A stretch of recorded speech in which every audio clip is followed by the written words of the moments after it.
بالکل یہی کیفیت ہوتی ہے اس موقع پر کہ جب ایک شخص موجود نہیں ہے اور آپ اس کی برائی کر کے گویا کہ اس کا گوشت کھا رہے ہیں۔ اس سے ملتے جلتے ایک میں آپ سے سوال پوچھنا چاہوں گا، لیکن میں چاہوں گا کہ جو واٹس ایپ ویڈیوز ہیں ہم ان کی طرف جائیں۔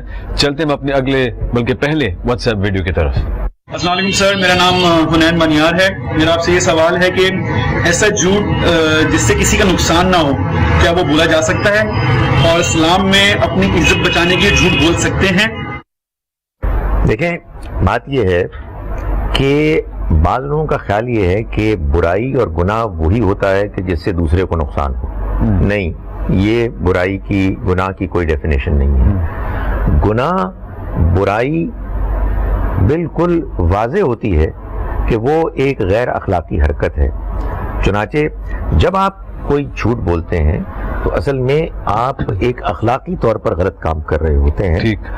آپ کسی کا نقصان نہیں، خود اپنا نقصان کر رہے ہوتے ہیں۔ چنانچہ ایک بات جان لیں، قرآن مجید نے یہ بتایا ہے، اور یہ بڑی انقلابی بات ہے، جب آپ کوئی گناہ کرتے ہیں، خواہ وہ کسی کے ساتھ زیادتی کر رہے ہوں، خواہ صرف آپ ایک غیر اخلاقی فعل کر رہے ہوں، آپ ظلم کر رہے ہیں، معلوم ہے کس کے ساتھ؟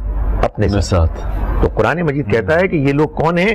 یظلمون انفسہم، اپنی جانوں کے ساتھ ظلم کر رہے ہیں۔ تو جناب والا، جب آپ جھوٹ بول رہے ہیں، اگرچہ اس سے یہ جان لیں کہ آپ کا نقصان ہو رہا ہے، اس لیے آپ کو ہر حال میں جھوٹ بولنے سے گریز کرنا ہے۔ ایک اور بات بتاؤں، آپ کسی موقع پر جھوٹ بولتے ہیں تفریحاً، دل کو بہلانے کے لیے، جیسے لوگ غیبت کرتے ہیں، تو جناب والا یہ گاڑی یہیں نہیں رکے گی، پھر آپ عادی ہو جائیں گے۔ جھوٹ بولنے سے آپ کے اندر جو ایک فطری گریز، جھجک پیدا ہوتی تھی آپ کے ضمیر کی آواز کی وجہ سے، وہ ختم ہو جائے گی، پھر آپ وہ جھوٹ بھی بولیں گے جس سے کسی کو نقصان ہوگا۔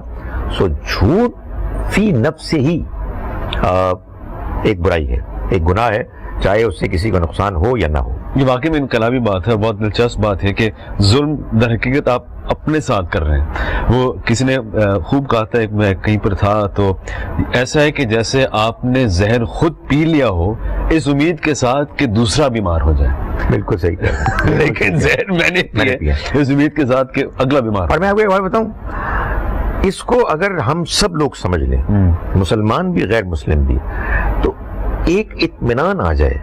یہ زندگی ایک امتحان ہے، اس میں جو کسی کے ساتھ زیادتی کر رہا ہے وہ اپنے ساتھ زیادتی کر رہا ہے، اور ہمارے خالق مالک نے یہ فیصلہ کیا ہوا ہے کہ ایک اور زندگی آئے گی جس میں ان تمام مظالم کا وہ بدلہ چکا دے گا، اور جن پر ظلم ہوا ہے ان کو کمپنسیٹ کر دے گا۔ تو ایک دنیا میں انسان کو اطمینان حاصل ہو جاتا ہے۔ ایک آتھر ہے ڈاکٹر صاحب، نیل ڈونلڈ والش، جن کی کتاب ہے کانورسیشنز ود گاڈ۔ تو اس میں وہ ایک جیسے شکوہ جواب شکوہ نما ایک گفتگو چل رہی ہے انسان اور خدا کے درمیان۔ تو ایک سوال ہے جو انسان پوچھتا ہے کہ زندگی ہے کیا آخر؟ تو جواب یہ آتا ہے، اور میں یہاں پر انگریزی میں، جو کیونکہ کتاب انگریزی میں تو لکھا ہوا ہوتا ہے کہ life is not about you but it's about how you show up in other peoples lives and in the way you show up, یعنی کہ آپ دوسروں کے ساتھ کیسے ہیں۔ زندگی میرے لیے ہے لیکن میرے بارے میں نہیں ہے، it's about how I show up in other peoples life. بس اس میں ایک چیز ایڈ کرنی چاہیے کہ آپ دوسروں کے بارے میں بھی اور اللہ کے بارے میں بھی، بیکاز یہ پرفارمنس آپ شو کر رہے ہیں اس کو، سو اس نے آپ کو اس امتحان میں ڈالا ہے جس میں دوسرے انسان ہیں جن سے کہ آپ ڈیل کر رہے ہیں، اور آپ کا رب ہے جس سے آپ ڈیل کر رہے ہیں، اس کا شکر کرنا چاہیے، اس کی عبادت کرنی چاہیے۔ تو بالکل صحیح آتھر نے کہا۔ غیبت اور جھوٹ آج کا موضوع۔ چلتے ہیں اپنے اگلے واٹس ایپ ویڈیو کے ذریعے۔ السلام علیکم، میرا نام عثمان سیاگی ہے۔ میرا کوشچن آپ سے یہ ہے کہ اگر کوئی انسان غیبت کر رہا ہے اور دوسرا انسان اس کی غیبت کو سن رہا ہے، تو کیا وہ بھی اس میں برابر کا شریک ہوگا؟ جی، کرنے والے اور سننے والے کیا برابر ہیں؟ دیکھیں، سننے والے کا سننا مختلف شکلیں اختیار کر سکتا ہے۔ ایک سننا وہ ہوگا کہ جس میں انسان انجوائے کر رہا ہے یا کیا خوب باتیں کر رہا ہے، ذرا کچھ اور تو کرو، تو یقیناً وہ برابر کا شریک ہے۔ بلکہ بعض صورتوں میں تو زیادہ بڑا مجرم ہے اگر دوسرے کو ابھار رہا ہے وہ۔ ایک وہ سننا ہے کہ جس میں انسان بے چین ہے، یہ ہونا نہیں چاہیے۔ مگر اس کے اندر اتنی ہمت نہیں ہو رہی کہ وہ دوسرے کو روکے. میں یہ تو نہیں کہتا کہ وہ اچھا کام کر رہا ہے, لیکن امید ہے کہ اللہ اس کو معاف کر دے گا. ایک تیسرا سننا یہ ہے کہ آدمی سنتا ہے اور سننے کے بعد کہتا ہے کہ دیکھو یار غیبت نہیں کرتے. نہیں, تو یہ تو ظاہر ہے کہ سننا ہے ہی نہیں. سو ڈیپینڈ کرتا ہے کہ سننے والے کا رویہ کیا ہے, اس کے اندر کیا رد عمل پیدا ہو رہا ہے. اس گفتگو کو جاری رکھیں گے. آج کا موضوع ہے غیبت اور جھوٹ. چلتے ہیں ایک بریک کی طرف. we'll be back.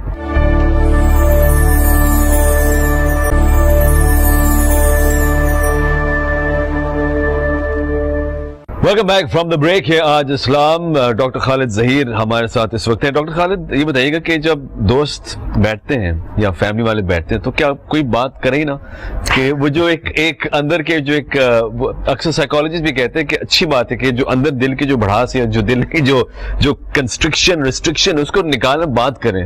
تو بندہ بات بھی نہ کرے پھر. نہیں, ضرور بات کرے.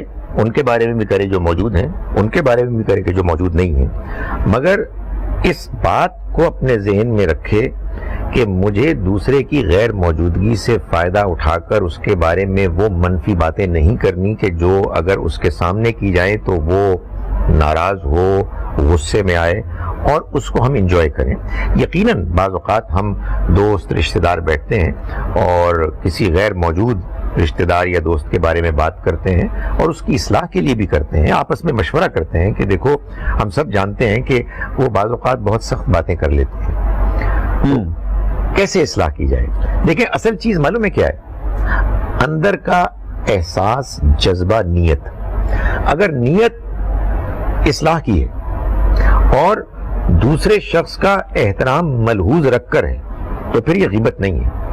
لیکن اگر نیت یہ ہے کہ بھائی وہ موجود نہیں ہے اور اس کو اتنا کرٹیسائز کرو کہ دل خوش ہو جائے, تو یہ ظاہر غیبت ہے. اور عام طور پر میں آپ کو بتاؤں, آپ کہیں گے کہ بھائی وہ لائن کہاں ڈرا کرے, یقیناً وہ مشکل ہے. اس وجہ سے احتیاط کرنا زیادہ بہتر ہے.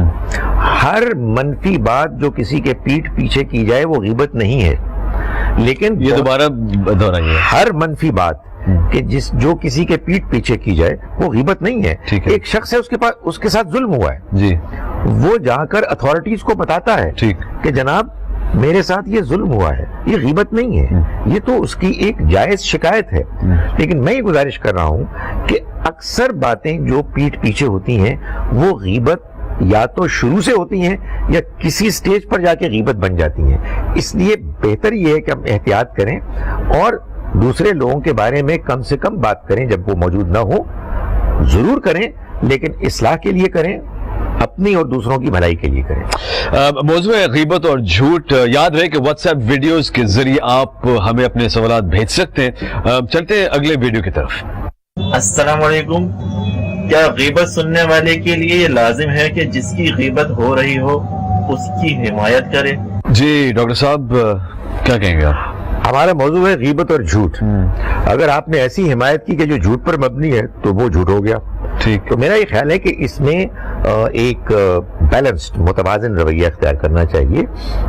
یقیناً جو غیر موجود شخص ہے جس کی غیبت ہو رہی ہے اس کے حق میں تو بات کرنی چاہیے کہ دیکھیں یہ جو آپ بات کر رہے ہیں, میرا بھی ان کے ساتھ تجربہ ہے, ایکسپیرینس ہے. میں نہیں سمجھتا کہ وہ ایسے ہیں یا اتنے برے ہیں. سو یقیناً یہ تو بات کرنی چاہیے. اچھا اس کا فائدہ کیا ہوگا؟ جی, غیبت کرنے والے کو احساس ہوگا کہ بھئی معاملہ کچھ گڑبڑ ہو رہا ہے, مجھے یہ کرنا نہیں چاہیے تھا. سو یہ سوال بہت اچھا ہے کہ اگر آپ کے سامنے کوئی شخص کسی کی برائی کرے تو آپ اس کے بارے میں پازیٹیو بات کریں. وہ پازیٹیو بات کی جو صحیح ہے, جو صحیح ہے, وہ پازیٹیو بات نہیں کہ جو جھوٹ ہے.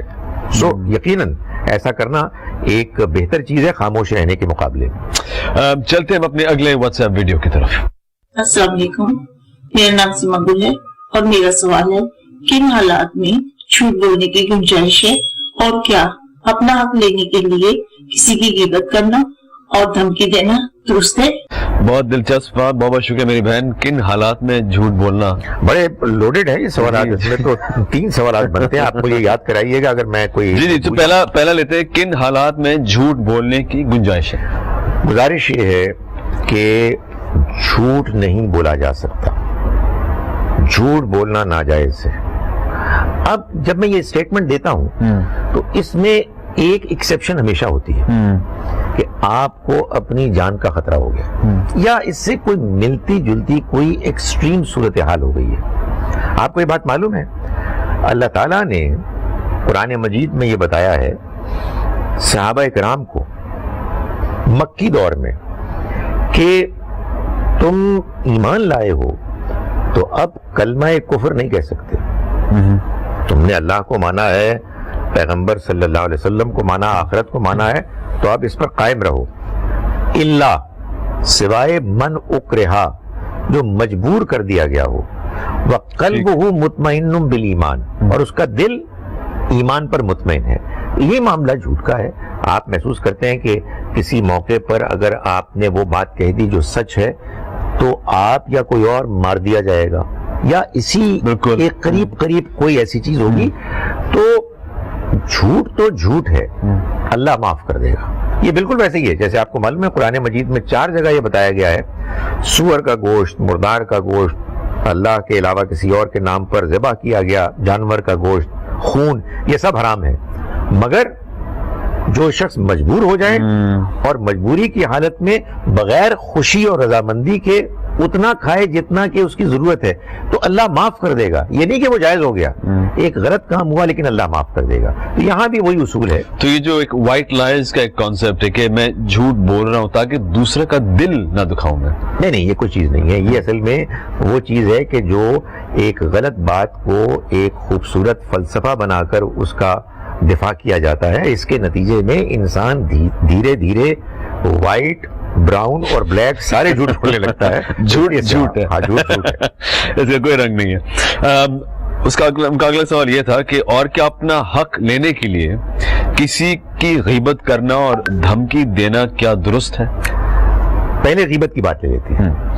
میں نے ابھی یہ بات کی آپ سے کہ اپنا حق لینے کے لیے کسی کے پیٹھ پیچھے آپ اس کی بات جو صحیح ہے بیان کریں گے تو وہ غیبت ہے ہی نہیں, وہ غیبت کی ڈیفینیشن میں نہیں آتی. غیبت تو تب ہوگی کہ جب آپ کسی کے پیٹھ کے پیچھے کوئی ایسی بات کہتے ہیں کہ جو اس کی غیر موجودگی سے فائدہ اٹھاتے ہوئے آپ اس کے ساتھ زیادتی کر رہے ہیں, آپ وہ بات کر رہے ہیں کہ جو سامنے آپ کریں گے تو آپ اس کا دفاع نہیں کر سکتے. سو اپنا حق تو مانگنا چاہیے. اگر آپ اپنا حق بھی نہیں مانگیں گے تو پھر تو دنیا میں ظلم ہوگا. سو یہ غیبت نہیں ہے. دھمکی دینا البتہ ایک بالکل مختلف چیز ہے. یعنی آپ کسی ظالم کو دھمکی دیتے ہیں کہ دیکھو اگر تم نے اپنا ظلم نہیں چھوڑا تو پھر میں تم سے بدلہ لوں گا. یہ تو بالکل جائز ہے.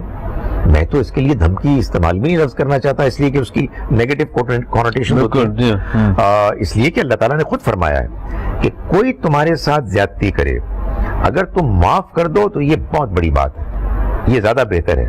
لیکن اگر بدلہ لو اتنا جتنا کہ تمہارے ساتھ زیادتی ہوئی ہے تو بالکل جائز ہے.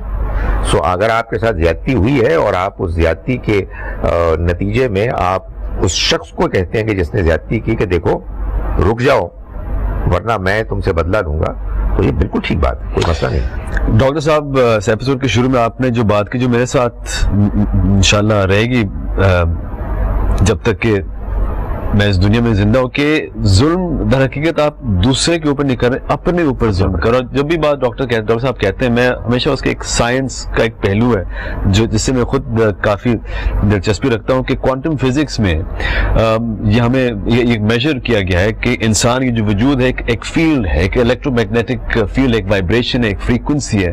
اور انہوں نے بہت سارے اسٹڈیز کی ہے کہ جب کوئی گوسپ کرتا ہے یا غیبت کرتا ہے تو انسان کی جو الیکٹرو میگنیٹک فیلڈ ہے, جو اس کی ایک وائبریشن اور فریکوینسی ہے, وہ کم ہو جاتی ہے. سبحان اللہ.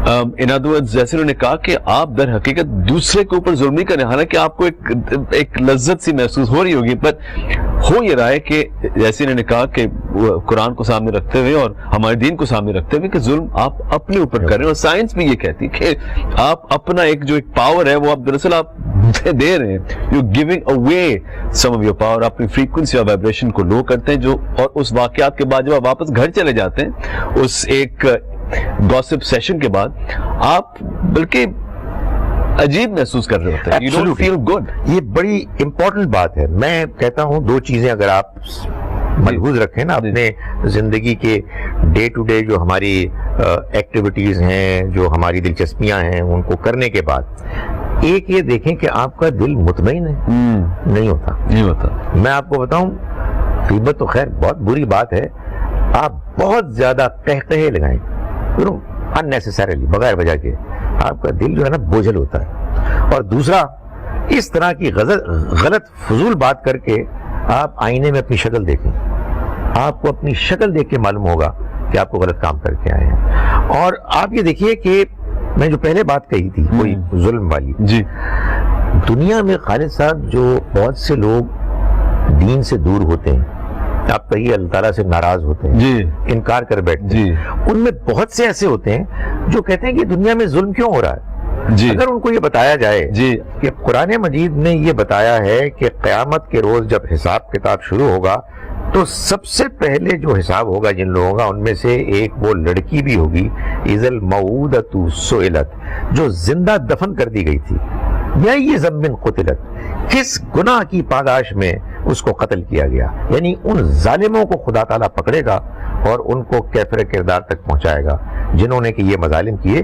سو دنیا ایک امتحان ہے, اس امتحان میں خدا کے واسطے اپنے اوپر ظلم نہ کریں, گناہ کر کے, زیادتیاں کر کے, غیبتیں کر کے, جھوٹ بول کے. اس لیے کہ جو آپ نے وہ سورہ قاف کی آیت بیان کی, یہ بالکل طے شدہ بات ہے کہ ما یلفظ من قول, کوئی بات وہ انسان اپنی زبان سے نہیں نکالتے الا لدیہ رقیب عتید, مگر یہ کہ ایک تیار لکھنے والا فرشتہ اس کو لکھ رہا ہوتا ہے. سبحان اللہ, سبحان اللہ, a lesson in it for all of us. یہ آج اسلام. چلتے ہیں ایک بریک کی طرف.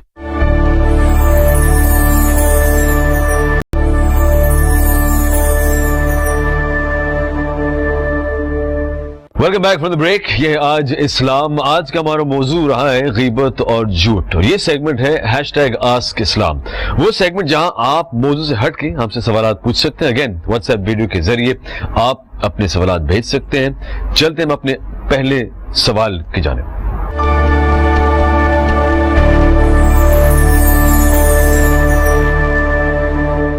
السلام علیکم, میرا نام مبشر علی ہے اور میں یونیورسٹی کا طالب علم ہوں.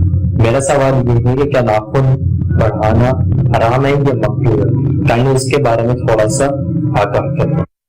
بہت شکریہ میرے دوست جی, سوال آپ نے سن لیا ہوگا. جی, دیکھیں یہ جو ہے نا حرام یا مکروہ, یہ ہمارے ہاں بعد میں اصطلاحات بنی ہیں فقہا نے بات سمجھانے کے لیے. ناخن ایک خاص حد سے بڑھانا ناجائز ہے, گناہ ہے, اللہ کو ناپسند ہے. اس لیے کہ ہمارے دین میں ایک بڑا اہم موضوع ہے بدن کی صفائی. ٹھیک ہو گیا. اگر آپ اس کے معاملے میں زیادتی کریں گے اور جانتے بوجھتے ہوئے کوتاہی کریں گے تو یہ گناہ بڑا گناہ بھی بن سکتا ہے. اس لیے اس کو نہیں کرنا چاہیے. ٹھیک.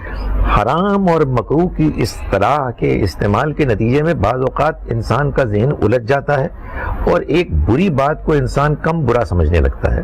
یہ اللہ کے رسول کی نافرمانی ہے. کلیئرلی ہم کو بتایا گیا ہے کہ ہمیں اپنے ناخنوں کو ریگولرلی کاٹنا چاہیے, اس لیے کہ ایک تو یہ صفائی کے نقطہ نظر سے بھی ضروری ہے, اور دوسرا یہ کہ حد سے زیادہ بڑے ہوئے ناخن جو ہیں وہ کچھ درندگی کی علامت ہوتے ہیں. تو ہمارے دین نے یہ چاہا ہے کہ ہم اچھے مہذب انسان بنیں. اچھا, اس سوال کا جو دوسرا حصہ وہ یہ ہے کہ اگر وضو کرتے وقت نیلز یا ناخن میں بھی پانی ڈال لیا جائے تو وضو صحیح ہوگا؟ یعنی یہ کوئی نیل پالش سے متعلق سوال؟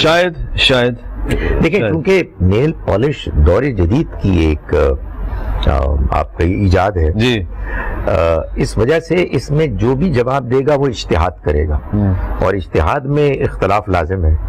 تو میں اس معاملے میں دین کے اس بڑے اصول کو سامنے رکھتے ہوئے, جس میں اللہ تعالیٰ نے بھی فرمایا, نبی اکرم صلی اللہ علیہ وسلم نے فرمایا, لوگوں کے لیے آسانیاں پیدا کرو, مشکلات نہ پیدا کرو. اب ایک خاتون ہے, وہ نیل پالش کی عادی ہیں مگر نماز بھی پڑھنا چاہتی ہیں, تو آپ ان کو اس آزمائش میں مبتلا نہ کریں کہ یا نیل پالش یا نماز.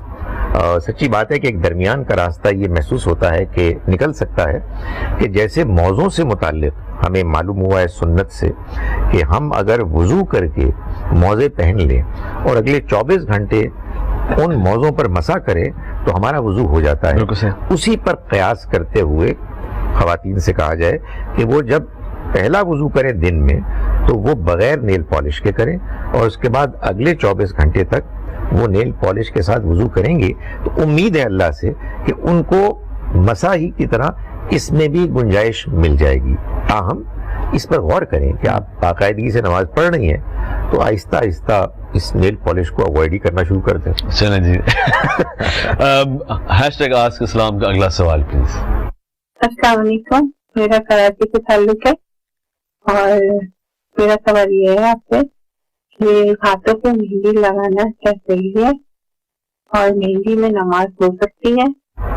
جی ڈاکٹر صاحب، مہندی مہندی is fine۔ جی مہندی اصل میں دیکھیں، آپ کہیں گے کہ مہندی اور نیل پالش میں کیا فرق ہے، یہ بھی ظاہر انڈرسٹینڈنگ کی بات ہے، ہو سکتا ہے کہ میں غلط ہوں، لیکن مہندی بائی نیچر ایک ایسی چیز ہے کہ وہ آپ کے جلد یا ناخنوں پر کوئی الگ سے ایسی لیئر نہیں پیدا کرتی کہ جس کے نتیجے میں پانی جلد تک نہ پہنچے، سو وہ ٹھیک ہے۔ اس کو اگر وہ لگاتی بھی ہیں تو اس کے باوجود وہ جب اپنا ہاتھ دھوتی ہیں تو ان کے ہاتھ دھل جاتے ہیں اور وضو مکمل ہو جاتا ہے۔ ہیشٹیگ آسک اسلام کا جو آخری سوال ہے ڈاکٹر صاحب، میرے official page per in box کے ذریعے مجھے میسج ملا ہے انونیمسلی۔ سوال یہ ہے، بقول ان کی ایک سہیلی ہیں جو شادی شدہ ہیں اور ان کے جو شوہر ہیں نہ وہ کوئی نشہ کرتے ہیں یا شراب پیتے ہیں، کوئی ایسا غلط کام کرتے ہیں، بس وہ ان کو اب پسند نہیں کرتی۔ اس میسج کے ذریعے جو مجھے بات پتہ چلی تو وہ ان کو چھوڑنا چاہتی ہیں، تو کیا شرائط ہیں؟ اگین طلاق کے حوالے سے ہم بات کریں اور بہت دفعہ ہم بات کر چکے ہیں آج اسلام کے اس پلیٹ فارم سے، تو کیا یہ خاتون چھوڑ سکتی ہیں؟ صرف وجہ یہ ہے کہ وہ اب ان کو پسند نہیں کرتے۔ سادہ سی بات تو اگر آپ مجھ سے پوچھ رہے ہیں تو بالکل چھوڑ سکتی ہیں، بشرطے کہ وہ پورے پروسیجر کو فالو کریں۔ مجھ سے وہ سوال کریں گی تو میں ان کو بہت اصرار سے کہوں گا کہ دل لگا کر کئی دن تک استخارے کی دعا اللہ سے کریں۔ ایسا نہ ہو کہ یہ ان کا کوئی فیصلہ جلد بازی کا ہو، کچھ وقتی تاثر کی وجہ سے ہو، ورنہ نبی اکرم صلی اللہ علیہ وسلم کے زمانے میں ایک خاتون نے اسی طرح کی بات کی کہ میں ان کے ساتھ نہیں رہنا چاہتی۔ حضور نے پوچھا کہ کیا وجہ، تو ان کا مجھے اس کی شکل نہیں پسند، تو آپ نے اس بنیاد پر ان کو الگ کر دیا تھا۔ لیکن بہرحال پہلے ان کو اپنے شوہری کو کہنا ہوگا کہ آپ مجھے طلاق دیں، اور انہیں بات سمجھانی ہوگی۔ شوہر اگر انکار کر دے تو پھر پنچایت، قاضی، عدالت جو بھی ہے اس کی طرف رجوع کریں گی اور اپنے کیس کو جسٹیفائی کریں گی۔ اخلاقی طور پر اگر وہ محسوس کرتی ہیں کہ اب وہ اپنے شوہر کے ساتھ نہیں رہنا چاہتی اور کوئی اخلاقی برائی وجہ نہیں بن رہی، یعنی ایسا نہیں ہے کہ اللہ معاف کرے کہیں کسی اور کے ساتھ انہوں نے دلچسپی شروع کر دی ہے، یہ اگر وہ کر رہی ہیں تو ظاہر ہے کہ یہ تو ایک غلط بات ہے، یہ تو بے وفائی ہے۔ سو یوں ہی بغیر کسی اور تعلق کے اگر ان کی دلچسپی نہیں رہی تو یہ ان کا حق ہے کہ وہ اپنی زندگی کو اپنی مرضی سے گزاریں، مگر اللہ کے بتائے ہوئے طریقے کے مطابق اس نکاح کو ختم کریں۔ بہتر، اور امید کرتا ہوں کہ میری بہن یہ جواب آپ تک پہنچ گیا ہوگا۔ اب یہ ہیشٹیگ آسک اسلام ایک ایسا سیگمنٹ ہے ہمارے اس پروگرام میں کہ آپ موضوع سے ہٹ کے اپنے سوالات پوچھ سکتے ہیں۔ واٹس ایپ نمبر آپ کے اسکرین پر اس وقت۔ آج کا جو ہمارا موضوع رہا ہے وہ ہے غیبت اور جھوٹ۔ یوں لگتا ہے کہ بہت ہی بلیک اینڈ وائٹ معاملہ ہے، لیکن اس میں مجھے جہاں تک لگتا ہے گرے معاملہ بھی ہے۔ اس کو مزید آپ کلیریفائی کرنا چاہیں یا؟ جی، اب دیکھیں، دنیا میں اکثر اخلاقی معاملات کا ایک گرے ایریا ہوتا ہے، اور اسی کے بارے میں نبی صلی اللہ علیہ وسلم نے ایک شاندار بات بیان فرمائی کہ دیکھو، وہی بات جو ابھی آپ نے کی، حلال واضح ہے، حرام واضح ہے، اور ان کے درمیان کچھ مشتبہات ہیں، مشتبہ چیزیں ہیں۔ جس نے اپنے آپ کو مشتبہات سے بچا لیا اس نے اپنے دین کو محفوظ کر لیا۔ اور پھر آپ نے ایک مثال دی، یہ ایسے ہی ہے کہ جیسے کچھ لوگ اپنے جانوروں کو گھاس کھلانے کے لیے زمین پر لے جاتے ہیں، اور ایک بادشاہ کی زمین ہے، یہ اس زمانے میں ایسا ہوتا تھا، اور بادشاہ کی زمین کی ایک لائن لکیر ہے، ٹیریٹری ہے کہ جو شروع ہوتی ہے، اور وہ بڑی خطرناک بات ہوا کرتی تھی کہ آپ کے جانور جو ہے بادشاہ کی زمین پہ جا کے چر رہے ہیں، تو جس نے اپنے جانوروں کو بادشاہ کی زمین سے اچھا خاصا دور رکھا جی وہی ہے کہ جو محفوظ رہے گا اس عمل کے کرنے سے کہ اس کے جانور کراس کر کے بادشاہ کی ٹیریٹری میں چلے جائیں. تو یہ جان لو کہ اللہ کے حرام کی ہوئی چیزیں بھی اسی طرح سے اللہ کی وہ ٹیریٹری ہیں جس میں وہ نہیں چاہتا کہ لوگ داخل ہوں، اس سے پرے پرے ہی رہیں تو زیادہ بہتر ہے. لیکن میں ایک اور بات کہنا چاہتا ہوں خاص غیبت کے حوالے سے. جی غیبت کو اور اسی طرح کے کچھ اور جرائم کو اللہ تعالیٰ نے سورہ حجرات کی آیت نمبر 11 اور 12 میں بیان کیا، اور پھر آیت نمبر 13 میں یہ بتایا کہ دیکھو تم سب انسان برابر ہو، تمہیں ایک آدم و حوا کے ذریعے سے اللہ تعالیٰ نے اس دنیا میں بھیجا ہے، اور تمہیں اس نے قبیلوں میں قوموں میں بانٹ دیا. کیوں؟ تاکہ ایک دوسرے کے ساتھ تعارف حاصل کرو. تم میں سب سے محترم وہ ہے اللہ کی نگاہ میں جو سب سے زیادہ پرہیزگار ہے، اور وہ اللہ جانتا ہے، اس لیے کہ اللہ علیم و خبیر ہے. کہنے کا مقصد یہ ہے کہ یہ غیبت اور اسی طرح کے دوسرے جرائم اصل میں یہ تکبر کی وجہ سے انسان کرتا ہے. آدمی جب دوسرے کی برائی کر رہا ہوتا ہے نا تو وہ سمجھتا ہے کہ میں بہتر ہوں. تو یہ تکبر ایک بہت بڑا جرم ہے. سو ہم عام طور پر سمجھتے ہیں کہ غیبت میں ایسی کون سی برائی ہے. نہیں، وہ ایک برائی اصل میں کسی دوسری برائی سے جا کے جوڑ رہی ہوتی ہے، وہ اس کو فیڈ کر رہی ہوتی ہے. اور وہ جو اصل جرم ہے وہ جڑ جو ہے وہ تکبر، ایروگنس ہے. اور یہ قرآن مجید نے واضح طور پر بتا دیا، حدیث میں واضح طور پر آ گیا کہ جس کے دل میں رائی کے دانے کے برابر بھی تکبر ہے وہ جنت میں نہیں جا سکتا. ڈاکٹر صاحب آپ کا بہت بہت شکریہ، ہمیشہ کچھ سیکھنے کو ملتا ہے، اور آپ کا بھی بہت بہت شکریہ. آج کا ہمارا موضوع غیبت اور جھوٹ، ایک ایسا زہر جو انسان خود پیتا ہے اس امید کے ساتھ کہ دوسرا بیمار ہو جائے. اپنا خیال رکھیں، اپنے زبان کا خیال رکھیں. پھر حاضر ہوں گے، اجازت دیجیے، اللہ حافظ.